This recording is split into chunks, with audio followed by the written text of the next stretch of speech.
Good morning. Welcome to Deacon Jody Daily. Thank you for joining me again today. It's Saturday. It's November 8th. And today I'm going to do two Deacon Jody Dailies, one on the letter of Paul to the Romans, and then the other one on the gospel. So if you like these reflections, please subscribe to the YouTube channel, like the Deacon Jody Facebook page, and share the videos wide and far, because the word is getting out and a lot of people are enjoying these videos, and I appreciate you for joining me. Today I'm at my home office. I'm trying a little different way to do it. I'm rearranging things. I'm waiting to get a camera, a better camera. When I do, I'm going to use some software and dress up the whole view you get of this. Today, perhaps at the end, I might share something with you that might benefit you, in addition to the readings in the scriptural and the spiritual part of this. So let's talk about Paul. So this is the letter of Romans, and this is getting really close to the end. So Paul is in Rome. He's writing to the people in Rome, and what he's doing the end of this letter is basically saying hi to the people that he has come to know in Rome. So he lists a lot of people. He said, "Greet Priscilla and Aquila, my co-workers in Christ. I'm only grateful to them and to the churches." And he goes on. And then he's talking about other people. And these are all people that he had come to know, that had helped him in his ministry. And he wanted to make sure that people were respectful of them and thankful to them for all they had done. I would say that the end of this message is when he says that please continue to proclaim the good news to the gospel and spread the word about Jesus Christ. My thought in reading this today was a little bit different than just Paul greeting the people he had met. I was reflective of those in our life that have had a profound impact on us in our growth, development, and more importantly, in our spiritual development. And that sometimes we don't, we forget about them.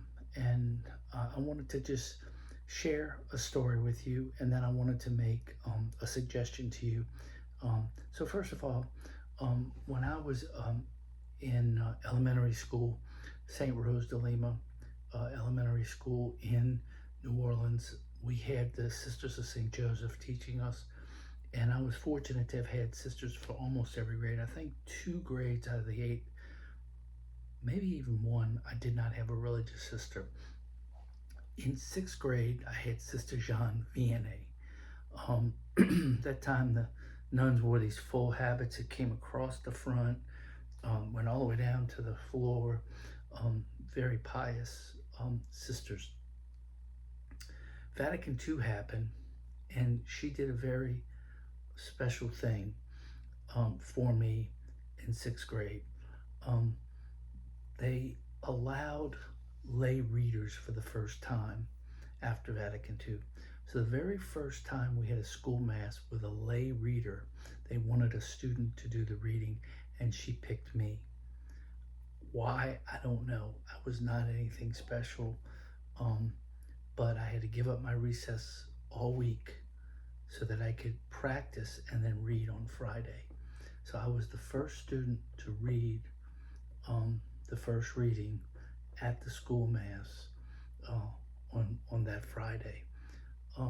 Sister Jean Vianney was hard on me in a way, but not abusive or anything. She required a lot. I'll give you an example. In penmanship, sometimes you are writing in cursor, and sometimes you'll loop at the end of one. Well, I had an A in penmanship, and in one of my writings, the last one, I kind of looped it around, and it looked like it had connected with the prior letter, and it kind of made an O, and she marked it wrong. It's the only one I ever got wrong. She knew that I didn't write an O. She knew it was going. She was being hard on me because she knew I could do better, and that's the magic of people that strengthen you through discipline. And discipline is really in the scriptures a lot. In 8th grade, I had a sister named Sister Pat, the same lady. Vatican II, they had given, after Vatican II, they had stripped off their saint names and gone to their real name. Her name was Pat Horlock, and she was Sister Pat. And they had gone to a modified habit, which allowed them to push this thing up and had a little of their hair showing, and their habit went below their knee. And you got to see her then, and I knew her to be a kind of a petite but very um, fit lady. As I reflect on it, I was probably 12 or 13, and she was probably just early 20s, 21, 22, so less than 10 years older than me. But she took special care of me, and in 8th grade, I got hit by a car. It was, I wasn't structurally no bones, but I had scrapes all over my body. She basically um, ran interference for me so I could continue to go to school during that time. I also had a very severe football injury where my elbow snapped the wrong way, and it caused me to miss the entrance exam for high school, and she ran interference for me. In short, I'm going to say that Pat Orlock had the most profound impact on me in my life, both to develop as a young man, young boy at that time, a teenager, but more importantly, spiritually, because she taught me what true love was. She loved me even though I don't think I loved her back. So I did reach out. I did find a way to connect with her later in life. It's a long story, but I managed to do it. I found out that her niece was married to somebody at a parish here in Baton Rouge. Got to him, asked him if he would check with her to see if it was okay for me to contact her, and I did by phone, and we spent about 40 minutes on the phone. It was wonderful, and I just thanked her for all she had done for me. And I encourage you to find somebody that had that kind of impact on you in your life, and find a way to thank them and let them know how important they were to you, because that's why people are put in your life to help you grow.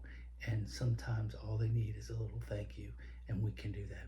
So with that, I'm going to sign off on this one today. I will do a dos, number 2, a little bit later on the gospel. You have a great day, and I love you, all of you, in a Christ-like way. Pray for me, and I'll pray for you. God bless everybody.